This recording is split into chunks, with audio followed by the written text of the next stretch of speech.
کئی سال پہلے جاپان کی مغربی پہاڑیوں کے ایک چھوٹے سے گاؤں پر ایک متکبر اور ظالم نوجوان سردار رہتا تھا۔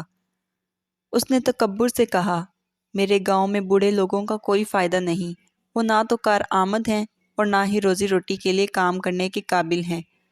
اس لیے حکم جاری کیا گیا کہ 71 سال سے زیادہ عمر کے کسی بھی فرد کو گاؤں سے بے دخل کر کے پہاڑوں پر مرنے کے لیے چھوڑ دیا جائے۔ گاؤں کے لوگوں نے بڑبڑاتے ہوئے کہا، کتنا خوفناک حکم نامہ، کیسا ظالم اور بے عقل سردار ہے ہمارے پاس۔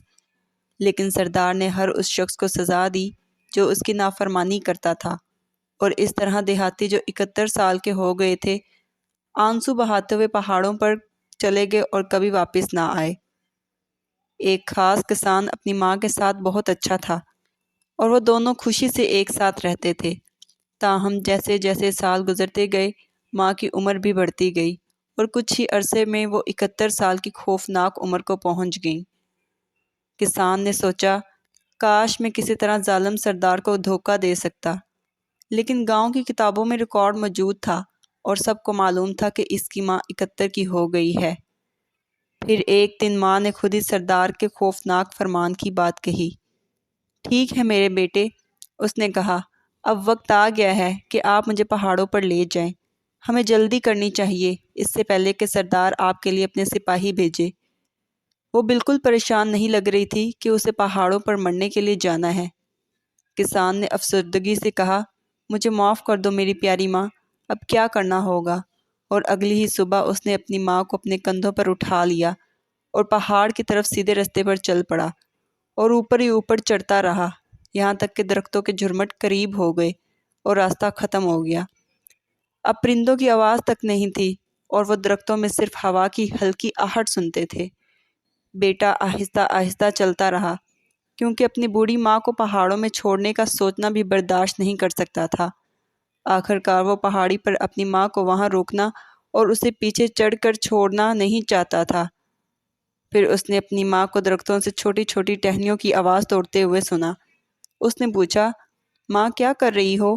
ماں نے نرمی سے جواب دیا، تم فکر نہ کرو بیٹا، میں صرف راستہ بنا رہی ہوں تاکہ تم گاؤں واپس جاتے ہوئے گم نہ ہو جاؤ۔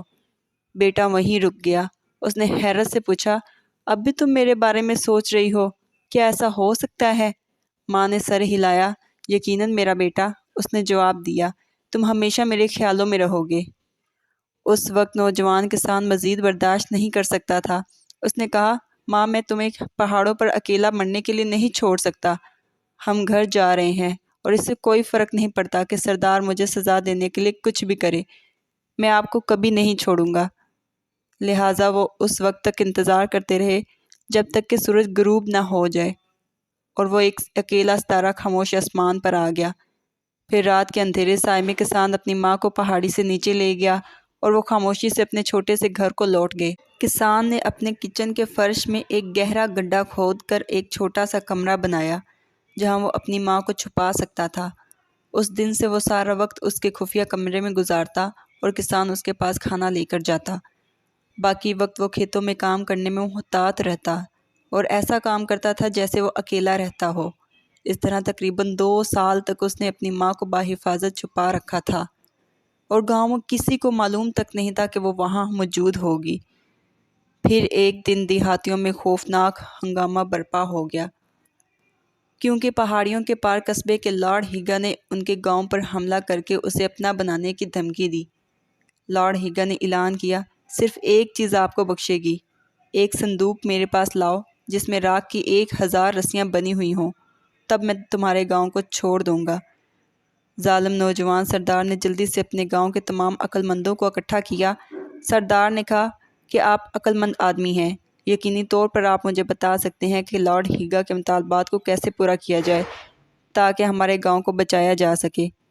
لیکن عقل مندوں نے سر ہلا دیا، صاحب، راکھ کی ایک رسی بھی بنانا ناممکن ہے۔ انہوں نے جواب دیا، ہم 1000 کیسے بنا سکتے ہیں؟ سردار غصے سے پکارا، بے وقوف، اگر تم ابھی میری مدد نہیں کر سکتے تو تمہاری عقل کا کیا فائدہ؟ اس کے بعد اس نے اپنے گاؤں کی چوک میں ایک نوٹس پوسٹ کیا جس میں کسی بھی دیہاتی کو سونے کا ایک عظیم انعام دینے کی پیشکش کی گئی جو اس کے گاؤں کو بچانے میں اس کی مدد کر سکے گا۔ نوجوان کسان نے بھی نوٹس کو دیکھا اور سوچا کہ اگر ان کے اپنے سردار سے بھی زیادہ خوفناک نیا مالک ان پر حکومت کرنے آئے تو اس کی ماں کا کیا بنے گا۔ جب اس کی ماں نے اس کے چہرے پر پریشانی دیکھی تو اس نے پوچھا، بیٹا تم اتنے پریشان کیوں لگ رہے ہو؟ کسان نے اسے لارڈ ہیگا کے اس ناممکن مطالبے کے بارے میں بتایا کہ اگر گاؤں کو بچانا ہے، لیکن اس کی ماں بالکل پریشان نہیں نظر آ رہی تھی۔ اس کی بجائے وہ نرمی سے ہنسی اور کہنے لگی، کیوں، یہ اتنا ناممکن کام نہیں ہے، بس ایک عام رسی کو کھاری پانی میں بھگو کر اسے اچھی طرح خشک کرنا ہے۔ جب اسے جلا دیا جائے گا تو وہ اپنی شکل پکڑے گی اور تمہاری رسی وہیں راکھ بن جائے گی۔ گاؤں والوں سے کہو کہ جلدی کرو اور رسی کے 1000 ٹکڑے تلاش کرو۔ کسان نے حیرت سے سر ہلایا۔ ماں، آپ حیرت انگیز طور پر عقل مند ہیں۔ اور وہ نوجوان سردار کو بتانے کے لیے تیزی سے چلا گیا کہ اسے اب کیا کرنا ہے۔ سردار نے کسان کا حل سن کر کہا، تم گاؤں کے تمام عقل مندوں سے زیادہ سمجھدار ہو، اور اس نے اسے سونے کے بہت سے ٹکڑے سے نواز دیا۔ راکھ کی 1000 رسیاں جلدی سے بنائی گئیں اور گاؤں بچ گیا۔ تاہم چند دنوں میں گاؤں میں ایک ہنگامہ برپا ہو گیا۔ جیسا کہ لارڈ ہیگا نے ایک اور دھمکی بھیجی تھی، اس بار اس نے ایک چھوٹے سوراخ کے ساتھ ایک لاڈ بھیجا جو مڑا ہوا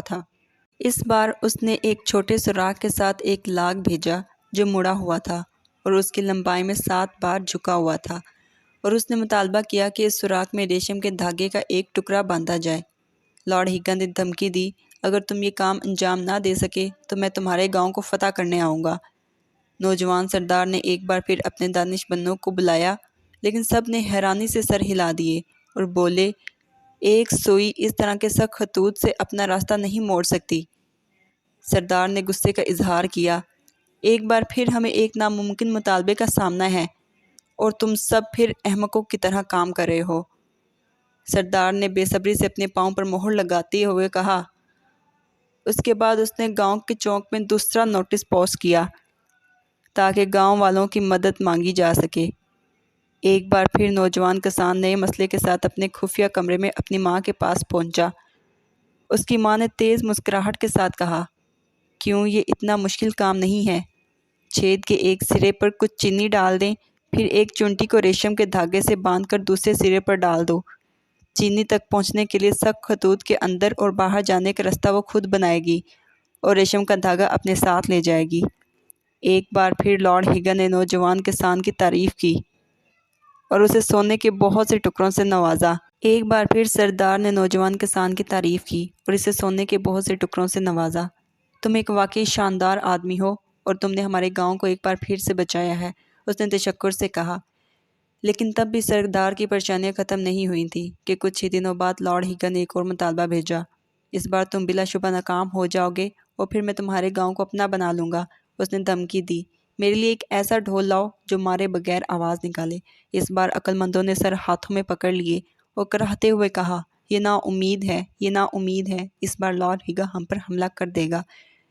نوجوان کسان بے دم ہو کر گھر کی طرف بھاگا۔ ماں، ہمیں ایک اور خوفناک مسئلہ حل کرنا چاہیے، ورنہ لارڈ ہیگا ہمارے گاؤں کو فتح کر لے گا۔ اور اس نے جلدی سے اپنی ماں کو ناممکن ڈرم کے بارے میں بتایا۔ تاہم اس کی ماں نے مسکرا کر جواب دیا، کیوں، یہ ان سب میں سب سے آسان ہے۔ کاغذ کے اطراف سے ایک ڈرم بنائیں اور اس کے اندر ایک بھونس کے ساتھ ایک مکھی ڈالو۔ جیسے ہی وہ بھاگنے کی کوشش کرے گی اور کاغذ کی بنی دیواروں کے ساتھ خود کو مارے گی، یہ گونجے گا۔ اس طرح آپ کے پاس ایک ایسا ڈھول ہوگا جو پیٹے بغیر آواز دے گا۔ نوجوان کسان اپنی ماں کی عقل مندی پر حیران رہ گیا۔ آپ اس گاؤں کے کسی بھی دانش مند سے کہیں زیادہ سمجھدار ہیں، اس نے کہا، اور وہ جلدی سے نوجوان سردار کو بتانے کے لیے بھاگا کہ لارڈ ہیگا کا تیسرا مطالبہ کیسے پورا کیا جائے۔ سردار نے جواب سنا تو بہت متاثر ہوا۔ اس نے کہا، یقیناً آپ جیسا نوجوان میرے تمام حکیموں سے زیادہ عقل مند نہیں ہو سکتا۔ مجھے ایمانداری سے بتاؤ، ان تمام مشکل مسائل کو حل کرنے میں تمہاری مدد کس نے کی ہے؟ نوجوان کسان جھوٹ نہیں بول سکتا تھا۔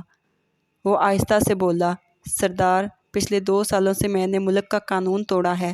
میں نے اپنی بوڑھی ماں کو اپنے گھر کے فرش کے نیچے چھپا رکھا ہے اور اس نے آپ کا ہر مسئلہ حل کیا ہے اور گاؤں کو لارڈ ہیگا سے بچایا ہے۔ سردار نے آخر میں کہا، میں نے بہت غلط کیا ہے اور مجھے آپ کی ماں اور اپنے تمام لوگوں سے معافی مانگنی چاہیے۔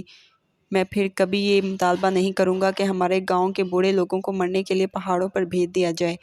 بلکہ ان کے ساتھ وہی عزت و احترام کا سلوک کیا جائے گا جس کے وہ حقدار ہیں، بلکہ وہ اپنے سالوں کی حکمت کو ہمارے ساتھ بانٹیں گے۔